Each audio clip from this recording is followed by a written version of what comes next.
रावण एक ऐसा शख्स था जिसे खत्म करने के लिए खुद भगवान विष्णु को राम का अवतार लेकर धरती पर आना पड़ा। एक ऐसा राजा जिसका नाम आज तक सारी दुनिया जानती है, लेकिन कोई भी इस नाम का इस्तेमाल नहीं करता। अपने समय का सबसे आधुनिक बुद्धिजीव जो अगर चाहता तो स्वर्ग का भी रास्ता बना सकता था। आज हम इतिहास के सबसे खतरनाक बुद्धिजीव के बारे में बात करने की कोशिश करेंगे कि आखिर रावण की जिंदगी में ऐसा क्या हुआ जिसने उसे इस मुकाम पर लाकर खड़ा कर दिया। तो रावण के अस्तित्व की कहानी शुरू होती है भगवत पुराण से।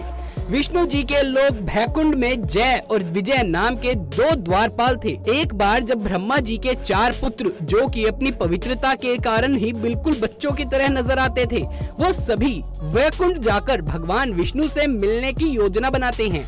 लेकिन जब वो वैकुंठ पहुंचते हैं तो जय और विजय उन्हें बच्चा समझकर रास्ते में ही रोक देते हैं और कहते हैं कि ये भगवान विष्णु के विश्राम का समय है, वो किसी और दिन बात करने के लिए आ जाएं, अभी वो मुलाकात नहीं करेंगे।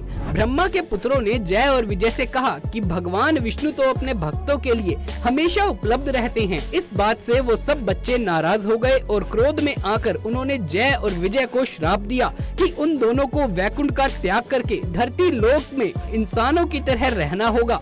तभी वहाँ भगवान विष्णु आ जाते हैं और वो दोनों इस श्राप से मुक्ति पाने की मांग करने लगते हैं। भगवान विष्णु उन दोनों से कहते हैं कि ये ब्रह्मा जी के पुत्रों का श्राप है, इसलिए वापस तो नहीं लिया जा सकता, लेकिन मैं तुम्हें 2 विकल्प देता हूँ। जिनमें से एक विकल्प था कि वो दोनों 7 जन्मों तक पृथ्वी लोक पर विष्णु भगवान जी के भक्त बनकर रहें, और दूसरा विकल्प ये था कि वो दोनों 3 जन्मों तक विष्णु भगवान जी के दुश्मन बनकर रहें। जय विजय धरती पर ज्यादा समय तक नहीं रहना चाहते थे, इसीलिए उन्होंने दूसरा विकल्प चुना और इसी श्राप के चलते रावण ने जन्म लिया। महान ऋषि विश्वा और राक्षसों की राजकुमारी केकसी की शादी हुई और उनके गर्भ से रावण का जन्म हुआ। यही वजह है कि रावण के अंदर अपनी माता के तरफ से राक्षसों के गुण और शक्तियाँ मौजूद थी, तो वहीं पिता की तरफ से ब्राह्मण की तीव्र बुद्धि बचपन से ही मौजूद थी। रावण अद्भुत प्रतिमा का मालिक था, जिसे अपने समय का वैज्ञानिक भी कहा जा सकता है, क्योंकि रावण ने कई सारी खोज की है।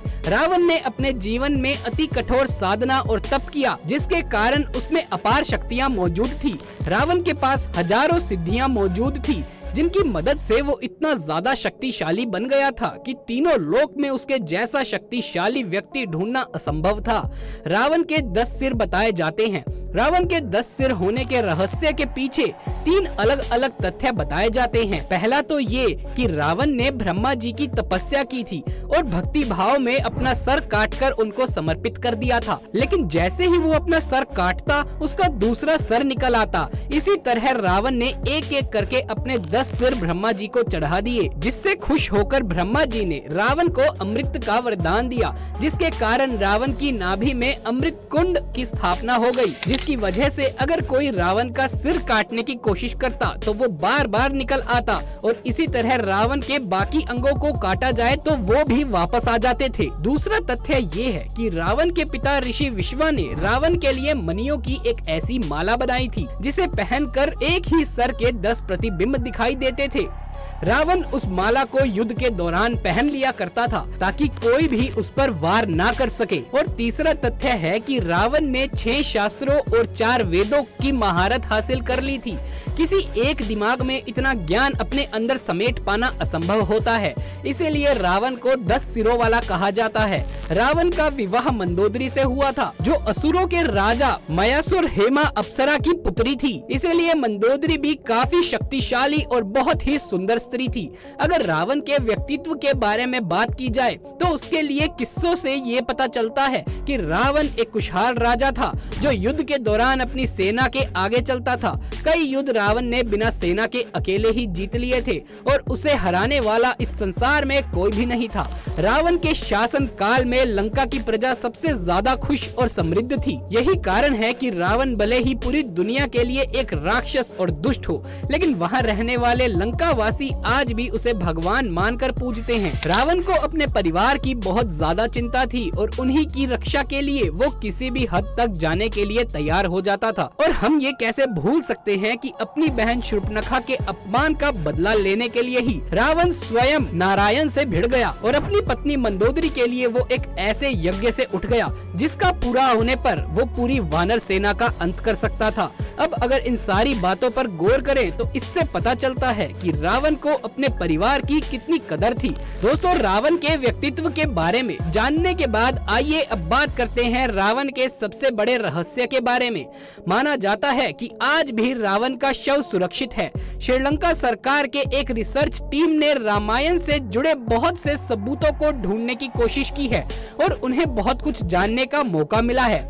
इसी खोज के दौरान रिसर्च टीम का सामना रावण की मम्मी से हुआ, क्योंकि जब मर्यादा पुरुषोत्तम राम ने रावण का वध किया तब धरती से अधर्म का नाश हो गया था और जीत की खुशी में लोगों ने रावण के शव पर ध्यान ही नहीं दिया। उसका शव काफी समय तक वैसा का वैसा पड़ा रहा, जिसे नागवंश के लोग अपने साथ ले गए क्योंकि वो रावण को अपना मित्र समझते थे। रावण के दोस्त नागराज ने रावण को जिंदा करने की बहुत सारी कोशिशें की, लेकिन वो असफल रहे, जिसके बाद उन्होंने रावण के शव को खास जड़ी बूटियों और शहद की मदद से सुरक्षित करके एक गुफा में छुपा दिया। और जंगल के पास रहने वाले लोगों का ये दावा है कि वो सदियों से इस रहस्य को जानते हैं कि रावण का शव किस गुफा में सुरक्षित करके रखा गया है। शिलांग के घने जंगलों में रंगला नाम के इलाके में पहाड़ मौजूद है, जिसकी गुफा में रावण के शव होने की बात कही गई है।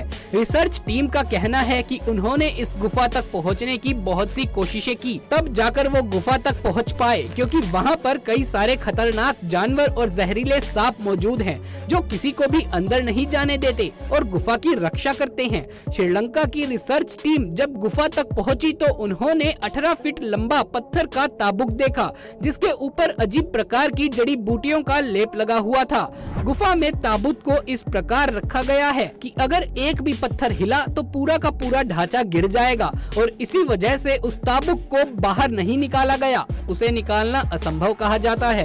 परंतु दोस्तों, ये बात आज तक रहस्य है कि उस ताबूत में रावण का शव है या नहीं। और हम ये सब इसीलिए कह रहे हैं क्योंकि कुछ ऐसे लोग भी हैं जो कहते हैं कि रावण का अंतिम संस्कार किया गया था और उसे पूरे विधि विधान के साथ जलाया भी गया था, ताकि वो वापस से वैकुंठ में जाकर अपनी जिंदगी बिता सके। खैर दोस्तों, रावण इस धरती पर मौजूद हो या ना हो, लेकिन उसके अस्तित्व से जुड़ी एक बात हमेशा के लिए लोगों को याद रहेगी कि वो एक प्रबल बुद्धि का शक्तिशाली व्यक्ति था, जिसके अंदर असीम शक्तियां भी मौजूद थी। वो अपनी शक्तियों का इस्तेमाल करके अगर चाहता तो पूरी धरती की काया ही पलट सकता था, लेकिन अपने अहंकार और गलत निर्णय का चयन करके उसने सब कुछ बर्बाद कर दिया। वरना क्या पता आज हमारे सामने स्वर्ग जाने का रास्ता मौजूद होता, क्योंकि ये काम सिर्फ रावण ही कर सकता था। अब आप रावण के रहस्य के बारे में क्या कहेंगे? कमेंट सेक्शन में आके जरूर बताइएगा। अगर ये वीडियो अच्छा लगा हो तो इसे एक लाइक कर दे, कमेंट्स में जय श्री राम अवश्य लिखें। ऐसे वीडियोस देखते रहने के लिए हमारे चैनल को सब्सक्राइब भी कर लें। जल्द मुलाकात होगी आपसे किसी अगली वीडियो में, तब तक के लिए आप